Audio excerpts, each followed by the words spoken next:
네, 후보자님 수고 많으십니다. 저도 사실 고등교육계에 있었기 때문에 논문 표절 이슈를 좀 준비를 했었어요. 근데 이제까지 그 쟁점을 많이 다뤘기 때문에 이제 다른 말씀을 드리고자 하는데, 다만 범학계 국민검증단은 11개의 단체가 함께 모인 것이고요.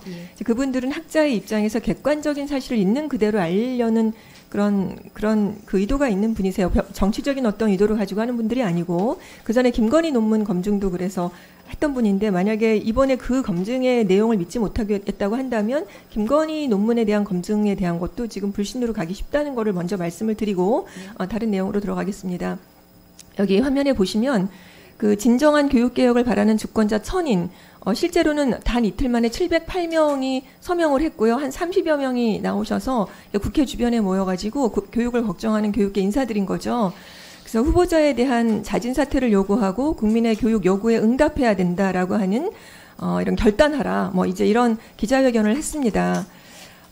소위 빛의 혁명, 그리고 사람 중심 교육, 이런 걸 희망하는 희망을 품고 이제 막 출범한 정부에 기대를 많이 걸고 있죠. 저도 마찬가지입니다. 근데 첫 교육부 장관 후보자에 대해서 이렇게 사퇴 요구를 하는 데에 대해서 이렇게까지 온 것에 대해서는 저는 심히 유감인 것을 말씀을 드릴 수밖에 없겠습니다. 그래서 이 자리는 단지 한 사람의 자질을 그런 심사하는 자리가 아니고요. 교육의 가치, 철학, 그리고 우리 교육의 미래, 내일에 대해서 굉장히 막중하고 아주 진중하게 논의될 수밖에 없는 자리입니다. 그래서 이제 지금 우리 후보자님의 답변은 대통령과 정부, 그리고 국회, 그리고 모든 국민에게 와 닿아야 하는 문제가 있는 것이에요.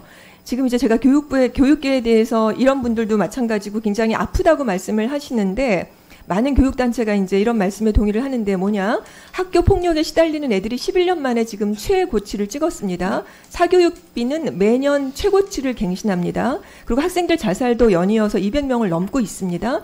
교사들도 지금 자살하는 사태에 이르고 있는데, 서희초 사건 이후에 전국 곳곳에서 유사한 상황이 계속 벌어지고 있어요. 그러니까 지금 대한민국은 소위 말하면 교육의 위기 그 자체입니다. 이제 더 이상 시간이 없어요. 교육개혁, 교육혁명, 교육혁신 이룰 수밖에 없습니다. 근데 교육부 장관으로 이제 임명된 후보자의 임무가 그래서 막중한 것인데, 저는 이제 교육시민사회의 목소리를 담아서 몇 가지 질문하고자 합니다. 자, 우선 여러 의원님들이 지적하셨는데 자녀 유학 문제 다시 묻겠습니다. 자녀 2명을 고등학교 때부터 미국 유학을 보내셨는데요. 물론 독립된 주체들이기 때문에 그 자녀들의 그 개인적인 선택은 존중받아야 하겠지만, 그것을 주도하거나 이끌었던 분이 지금 교육부 장관 후보자라고 하는 것은 평가의 기준이 다를 수밖에 없다는 건 굉장히 엄중한 것입니다. 자, 후보 자녀들이 다녔던 그 학교는 최근 기준으로는 그 연 학비가 1억 원 정도라고 하더라고요. 소위 말하면 미국에서도 있는 집 애들, 상류층 애들이 다녔던 사립 기숙학교예요. 자, 그래서 후보자가 그 대한민국 공교육에 대해서 어떤 면에서는 이것을 회피한 것 아니냐라고밖에 볼 수가 없습니다. 그렇기 때문에 초중등 교육에서 일반 학부모들이 경험했던 고충이라든지 그 어떤 시름 이런 것들을 이해하기가 사실 쉽지가 않아요. 그 부분이 굉장히 좀 유감입니다. 이제 그래서 아까도 말씀하셨지만 후보자가 언론기고 등을 통해서 공교육의 어떤 강화라든지 교육 격차 해소를 강조한 것은 굉장히 맞지만, 이렇게 제가 여쭙고 싶은 거는 검증 동의를 하실 때 자녀 유학 문제와 자녀 미인정 유학, 자녀에 대한 것은 미인정 유학인 것인데요. 이것에 대해서 당국이 솔직하게 말씀하셨습니까? 제가 말씀하셨습니까? 아닙니까? 간단하게. 그 불법인 거는 이번 준비를 하면서 알게 됐습니다. 네. 그러니까 말씀은 하셨습니까? 검증할 과정에서? 그 아이들 학력을 쓰게는 돼 있습니다. 네. 그래서 이제 보시면 여러분, 그 인사라고 하는 것은 인사가 만사라는 말도 있는데, 인사는 사실상 그 정권의 메시지입니다. 메시지. 그러니까 이제 이런 부분까지가 당연히 살펴봤을 거라고 전 생각했는데, 이 정도가 괜찮다라고 하는 메시지도 받아도 되는 건가라는 거에 저는 되게 의문이 생겼습니다. 자, 이제 향후에 그 초중등 교육 정책을 이제 하시게 되면 후보자의 이 문제가 계속해서 국민들의 뇌리에서 떠나지 않을 텐데, 이것이 어떻게 후보자가 괜찮다고 생각하세요? 더 열심히 하겠습니다. 네, 열심히 해주셔야 될 것 같은데, 이제 그 이후에는 이제 어떻게 되실지는 모르겠으니까 대신 이후에는 그렇게 하셔야겠죠. 네, 그런데 후보자님, 이제 여러 문제가 제기됨에도 불구하고 현재 교육위기를 극복할 수 있는 전문성이 있다, 리더십이 있다. 그러면 사실상 일말의 기대를 걸 수가 있는데요. 자, 후보자하고 그 교육부가 제출한 서면 답변서를 보니까요, 그 인사청문회에서 꼬투리가 잡히지 않을 정도로 굉장히 조심조심했다라고 하는 적밖에 보이는 것이 없어요. 이제 무엇이냐면 초중등 교육 전문성에 대해서 굉장히 의심을 받고 있기 때문에 굉장히 분명한 태도하고 구체적인 답변을 했어야 되는데 상당히 추상적입니다. 국회의 입법적 결단을 토대로 후속 조치를 검토하겠다고 했는데요.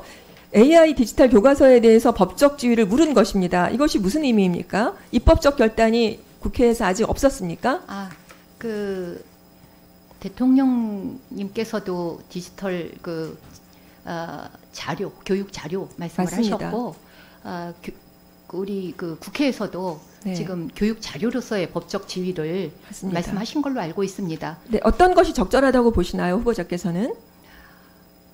그 디지털 교과서의 준비가 충분하지 않았던 것은 인식하고 있습니다. 그러니까 어떤 것이 더 적절한 것이죠? 교육 자료, 교과서?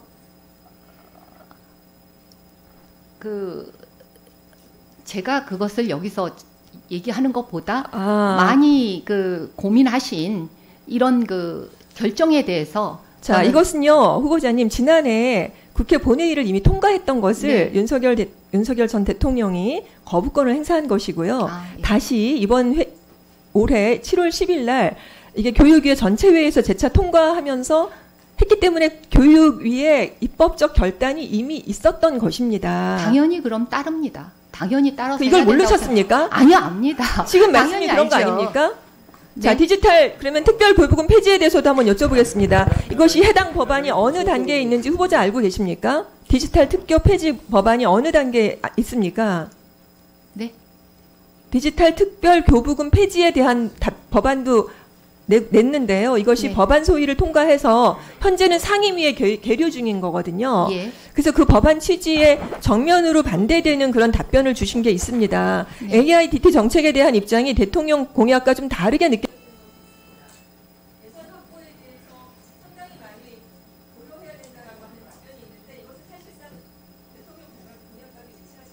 네. 네. 네, 강경숙 의원님 수고 많으셨습니다. 다음은 문정복 간사님 질의해 주세요.